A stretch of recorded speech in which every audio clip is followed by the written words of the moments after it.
నమస్తే. Welcome to reality check. ప్రస్తుతం మనతో పాటు ఉన్నారు సిపిఐ జాతీయ కార్యదర్శి రామకృష్ణ గారు. సార్ నమస్తే అండి. నమస్తే అమ్మా. సార్ గత కొన్ని రోజుల నుంచి ఢిల్లీలో జంతర్ మంతర్ దగ్గర జరిగిన వాడి వేడి మనం చూసాం. సీజేపీ పట్టు విడవని విక్రమార్కుల్లాగా ధర్మేంద్ర ప్రధాన్ రాజీనామా చేసేంత వరకు ఈ నిరసన ఆగదు, ఈ ఉద్యమం ఆగదు అన్నారు. విద్యార్థుల పట్ల పోలీసులు వ్యవహరించిన తీరు చూసాం.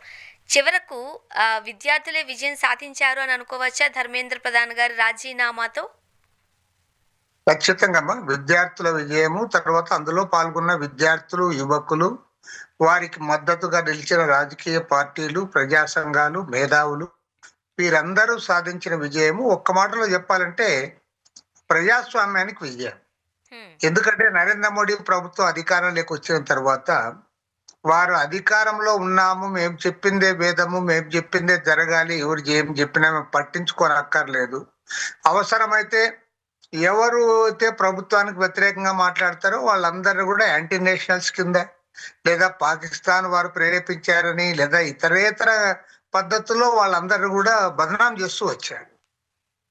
ఈవెన్ వాంగ్చుక్ అంగర్స్ట్రైక్ చేసినప్పుడు కూడా ఆయన కూడా బదనాం చేశారు, విద్యార్థులను బదనాం చేశారు, రాజకీయ పార్టీలు బదనాం చేశారు.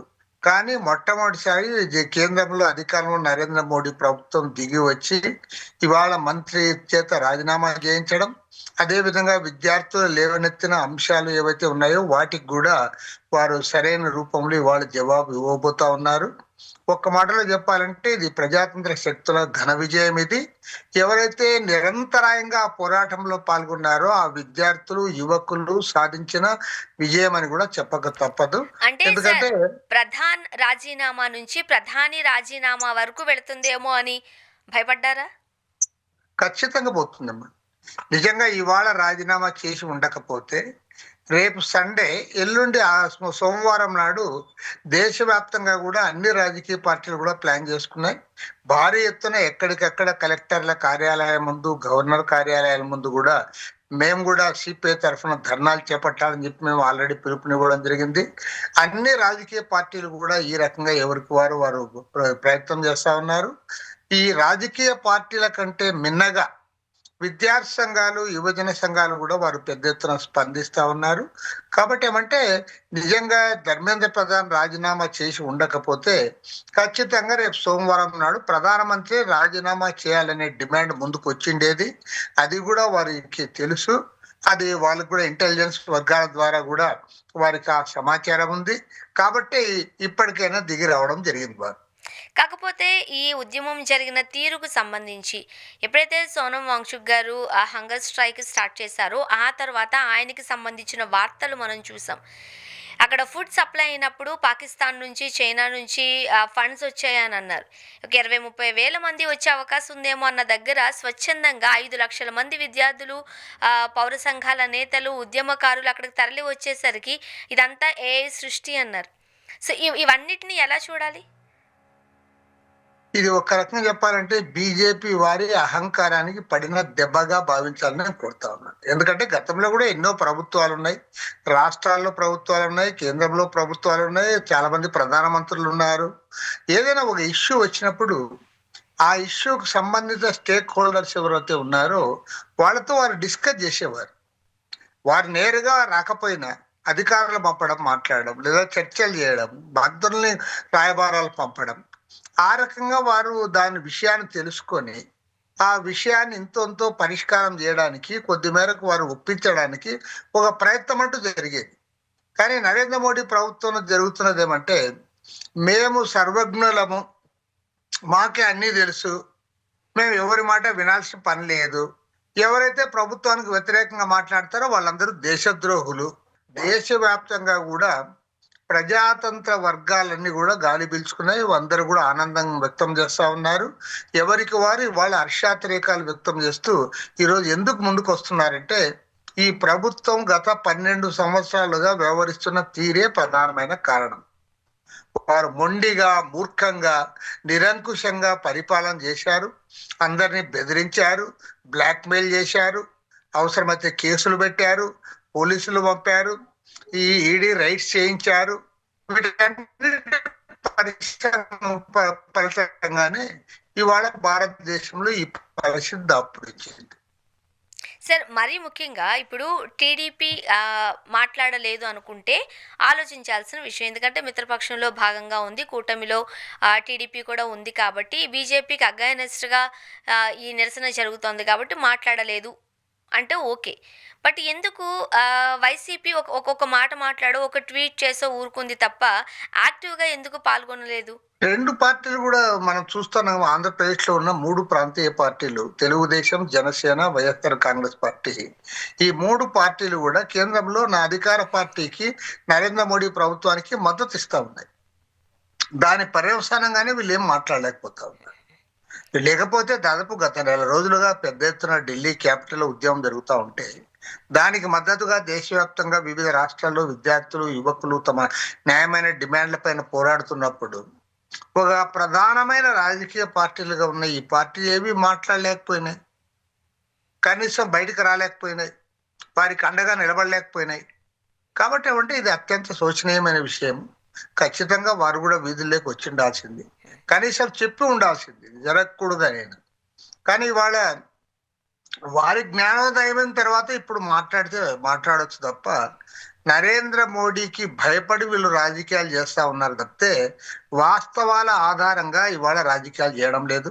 ఇవాళ తెలుగుదేశం, జనసేన పార్టీలు ఏవైతే ఉన్నాయో వాళ్ళు ఈ రకంగా ఇట్లే బీజేపీతో కలిసి ముందుకు సాగితే ఖచ్చితంగా ప్రజలు తిరస్కరిస్తారు. భారతీయ జనతా పార్టీకి నిన్న మొన్నటి వరకు కొంత శాంటిటీ ఉండింది. ఇవాళ అది కూడా దానికి పోయింది. ఎందుకంటే వారు ఏమీ పట్టించుకోరు. పెద్ద ఎత్తున అవినీతి జరిగినా పట్టించుకోరు. అసలు పరీక్షల పేపర్ లీక్ అయినా పట్టించుకోరు. ఏమాత్రం కూడా వాళ్ళకి ప్రభుత్వం పైన కాన్సన్ట్రేషన్ లేదు. చివరికి రాముని పేరుతో డబ్బులు వసూలు చేసుకొని భక్తుల డబ్బులని కూడా వాళ్ళు తినేసినా కూడా వాళ్ళు ఏం చేయలేకపోతా ఉన్నారు.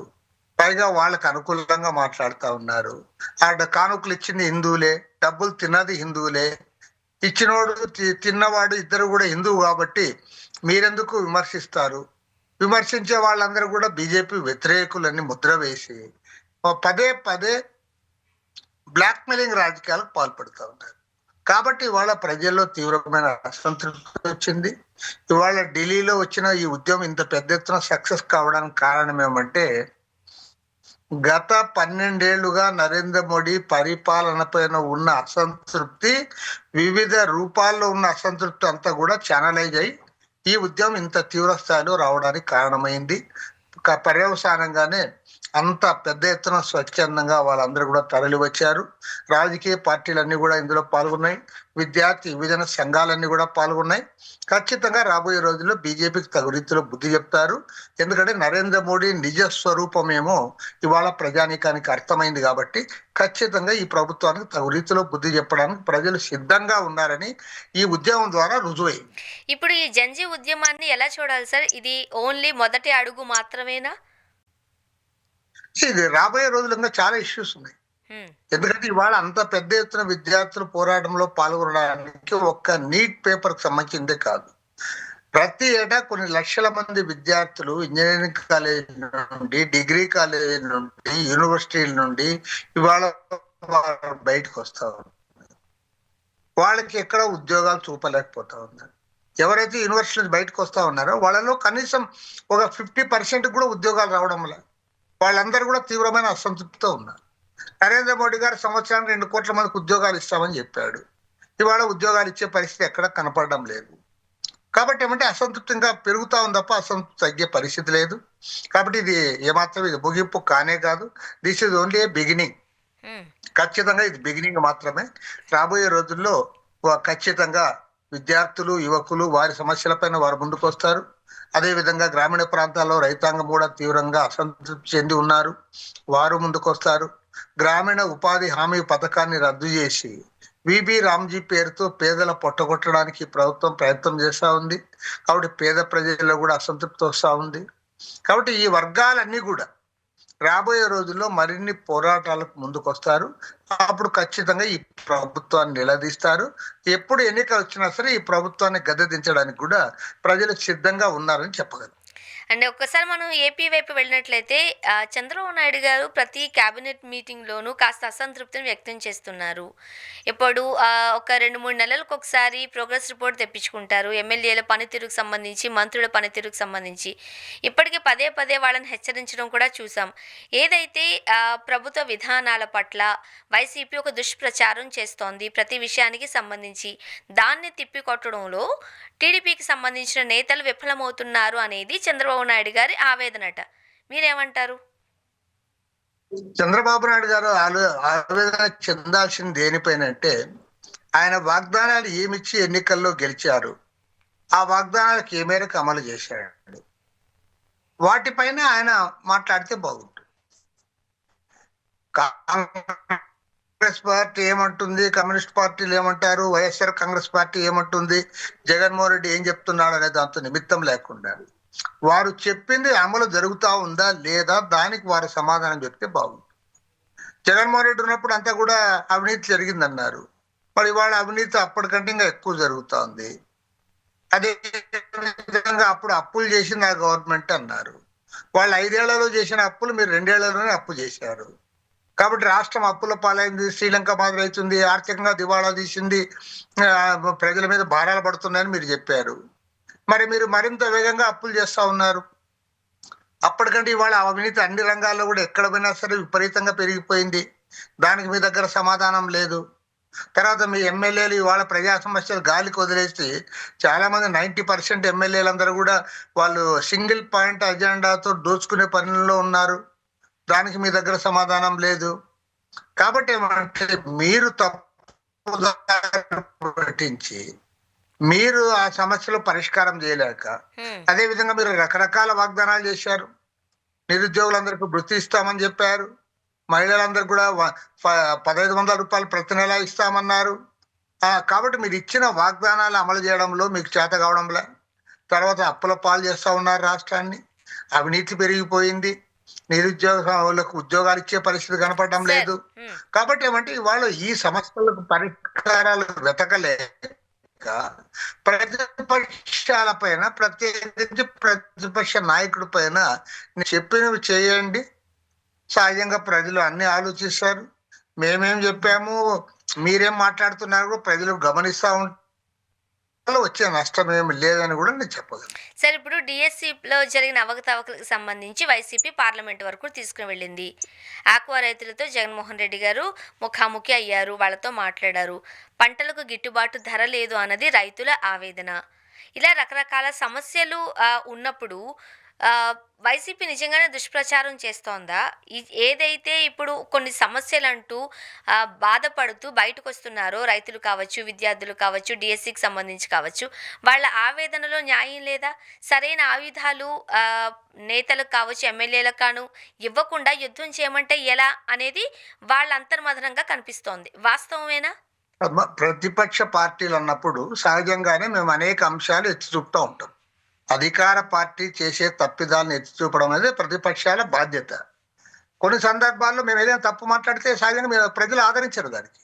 కాబట్టి ఇవాళ ప్రతిపక్షాలు ఏ అంశాలు అయితే ఎత్తి చూపుతా ఉన్నాయో అందులో వాస్తవం ఉంటేనే ప్రజలు ఆదరిస్తారు. ప్రజలు కూడా దాన్ని వాళ్ళు ఇన్వైట్ చేస్తారు, రిసీవ్ చేసుకుంటారు. అట్లా కాకుండా ప్రతిపక్షాలు ఏం మాట్లాడినా సరే ప్రజలు దానికి సిద్ధంగా ఉండి మద్దతు ఇచ్చే పరిస్థితి ఉండదు. ప్రజలు కూడా ఇవాళ అనేక రకాలుగా వార్తలు తెలుసుకుంటా ఉన్నారు, విషయాలు అవగాహన చేసుకుంటా ఉన్నారు. రాష్ట్రంలో ఏం జరుగుతుందో తెలుసు, గతంలో ఏం జరిగిందో తెలుసు, తర్వాత పక్క రాష్ట్రాలు ఏం జరుగుతుందో కూడా ఇవాళ అనేక మంది అవగాహన చేసుకునే వాళ్ళు ఉన్నారు. ఇలాంటి పరిస్థితులు నేను ప్రభుత్వాన్ని కోరేది ఏమంటే, మీరు ఇచ్చిన వాగ్దానాలకు ఏ మేరకు మీరు అమలు చేయగలరో దానికి మీరు మీరే ఆత్మ పరిశీలన చేసుకోండి. అదేవిధంగా మీరు గతంలో ప్రతిపక్షంలో ఉన్నప్పుడు మీరు ఏం చెప్పారు, ఇవాళ అధికారానికి వచ్చిన తర్వాత మీరు ఏం చేస్తున్నారు, దాన్ని బేరీజ్ వేసుకోండి. దాన్ని బేరీజ్ వేసుకున్నప్పుడు ఆటోమేటిక్గా మీకే అర్థమవుతుంది. మీరు ఆ రోజు చాలా క్లియర్గా చెప్పారు, రాష్ట్రాన్ని అప్పుల పాలు చేస్తున్నారు, తర్వాత శ్రీలంక వారి తయారవుతా ఉంది, ఆర్థికంగా దివాళా తీసింది అన్నారు. మరి జగన్మోహన్ రెడ్డి 5 ఏళ్లలో 3,30,000 కోట్ల రూపాయలు అప్పు చేస్తే మీరు 2 ఏళ్లలోనే దాన్ని దాటిపోయారు. కాబట్టి ప్రజలు ఇవన్నీ కూడా గమనిస్తారు. సార్ ప్రజలు దానికి సమాధానం చెప్పలేక ప్రతిపక్షాలు వారు ఇట్లన్నారు, వీరు ఇట్లన్నారు, వారు ధర్నా చేశారు, వీరు ధర్నా చేశారంటే ఖచ్చితంగా చేస్తాం. మా పనే అది.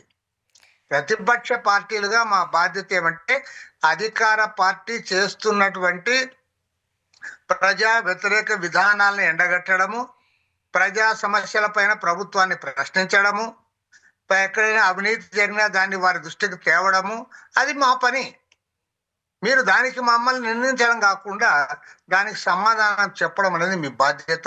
ఆ రకంగా ప్రభుత్వాలు పనిచేయాలని చెప్పి కోరుతారు. మరి అలా అనుకుంటే తల్లికి వందనం దగ్గర ఆ రోజు ఎన్నికల ప్రచారంలో భాగంగా చంద్రబాబు నాయుడు గారు ప్రతి ఒక్కరికి నీకు నీకు నీకు నీకు 15,000 అని చెప్పిన చంద్రబాబు నాయుడు గారు వచ్చిన వెంటనే తొలి ఏడాది ఏమీ జరగలేదు, రెండో ఏడాది అరకొరగా సాగింది. ఇప్పుడు మూడో ఏడాది కూడా అంటే కొన్ని లెక్కలు చూపించి బిడ్డలు లేరు అన్నట్లుగా చూపించి, తప్పుడు లెక్కలు చూపించి చాలామంది తల్లులకు అన్యాయం చేశారంటూ ఆ తల్లులు స్వయంగా సచివాలయంకి వెళ్ళి మొరపెట్టుకున్నా వినే నాదుడు లేరు అంటూ బయటకు వస్తున్న వార్తలు. మరి ఏం చెప్తారు? ఖచ్చితంగా తల్లికి వందనం మీరు ఆ రోజు వాగ్దానం చేశారు. పైగా ఇప్పుడు కూడా ఎక్కువ మంది పిల్లలు కనమని చెప్తా ఉన్నారు. ఎక్కడ పోయినా అదే ప్రచారం చేస్తున్నారు ముఖ్యమంత్రి చంద్రబాబు నాయుడు గారు. కాబట్టి ఏమంటే మీరు ఎన్నికల సందర్భంలో ఏ వాగ్దానాలు అయితే చేశారో ఆ వాగ్దానాలన్నీ అమలు చేయాల్సిన బాధ్యత మీ పైన ఉంది. అది చేయండి అని మేము డిమాండ్ చేస్తున్నాం. అదేవిధంగా రెండో అంశం ఏమంటే ఇవాళ రాష్ట్ర అభివృద్ధికి సంబంధించి మీరు ఏదైతే మోడల్ తీసుకున్నారో ఆ మోడల్ వల్ల అన్ని ప్రాంతాలు అభివృద్ధి కావాలి. వాళ్ళ వెనుకబడిన ప్రాంతాల్లో ఉన్న ప్రజలకు కూడా అభివృద్ధి ఫలాలు అందాలి. అందుకు అనుగుణంగా మీరు చర్యలు చేపట్టాలి. అది చేయడం ద్వారానే అన్ని ప్రాంతాల వారిని సంతృప్తిపరచడానికి అవకాశం ఉంటుంది. ఇవాళ అమరావతి అభివృద్ధి చేస్తున్నారు, గుడ్, మంచిదే, చేయండి. అమరావతి మన రాష్ట్ర రాజధాని, మనందరికి కూడా అక్కడ ప్రతిష్టాత్మకంగా దాన్ని అభివృద్ధి చేయండి. కానీ అదే సందర్భంలో వెనుకబడిన జిల్లాలు, అటు రాయలసీమ జిల్లాలు, ఉత్తరాంధ్రలో శ్రీకాకుళం, విజయనగరం లాంటి జిల్లాలు, అక్కడ కూడా అభివృద్ధి కార్యక్రమాలు చేపట్టండి. అన్ని కూడా ఒకేసారి సైమల్టేనియస్ గా అభివృద్ధి కార్యక్రమాలు చేపడితే ఆటోమేటిక్ గా ప్రజల నుంచి కూడా ఈ ప్రభుత్వం చేస్తున్న చర్యలకు సానుకూలత ఉంటుంది. వారు కూడా సహకరిస్తారు. ఆ రకంగా ముందుకు సాగాలని చెప్పి మాత్రం ప్రభుత్వాన్ని కోరుతా ఉంది. సరే, మరొక పక్క స్థానిక ఎన్నికలకు అన్ని పార్టీలు సమాయత్తం అవుతున్నాయి. అయితే ఇక్కడున్న వేరియేషన్స్ మనం చూసినట్లయితే ముఖ్యంగా కూటమి ప్రభుత్వంలో కాస్త భిన్నాభిప్రాయాలు బయటకు వస్తున్నట్లుగా మనం చూడొచ్చా?